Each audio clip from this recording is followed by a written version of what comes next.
বাংলাদেশের ফুটবলে কি তবে বড় কোনো পরিবর্তন আসতে যাচ্ছে? লাল সবুজের ডাগ আউটে কি এবার দেখা যাবে ইউরোপিয়ান ফুটবলের এক বিশাল নক্ষত্রকে? জি না, কোনো জল্পনা নয়। সাবেক নরওয়েজিয়ান স্ট্রাইকার ইয়র্ন অ্যান্ডারসন বাংলাদেশ জাতীয় দলের প্রধান কোচ হওয়ার জন্য আনুষ্ঠানিকভাবে আবেদন করেছেন। বুন্দেসলিগার মাঠ কাঁপানো এই গোল মেশিন কি পারবেন বাংলাদেশের ফুটবলকে নতুন কোনো উচ্চতায় নিয়ে যেতে?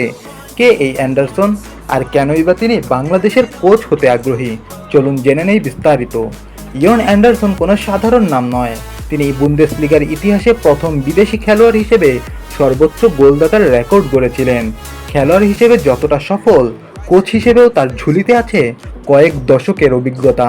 বিশেষ করে এশিয়ান ফুটবলে তার কাজের অভিজ্ঞতা দারুণ। উত্তর কোরিয়া এবং হংকং জাতীয় দলের কোচ হিসেবে তিনি দেখিয়েছেন কিভাবে একটি মাঝারি মানের দলকে লড়াকু বাহিনীতে রূপান্তর করা যায়। তার টেকটিক্যাল জ্ঞান আর অ্যাটাকিং ফুটবল দর্শন বাংলাদেশের ফুটবলের জন্য হতে পারে এক গেম চেঞ্জার। বাফুফে এখন একজন যোগ্য কোচের খোঁজে আছে, আর অ্যান্ডারসনের মতো অভিজ্ঞ কাউকে পাওয়া হবে এক বিশাল প্রাপ্তি। আমাদের দলে এখন হামজা চৌধুরী বা জামাল ভুঁইয়ার মতো ইউরোপিয়ান ব্যাকগ্রাউন্ডের খেলোয়াড় আছে।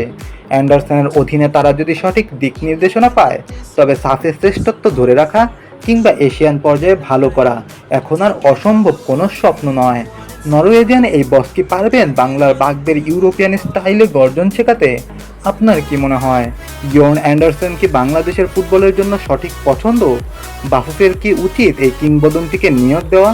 কমেন্টে আপনার মতামত জানান।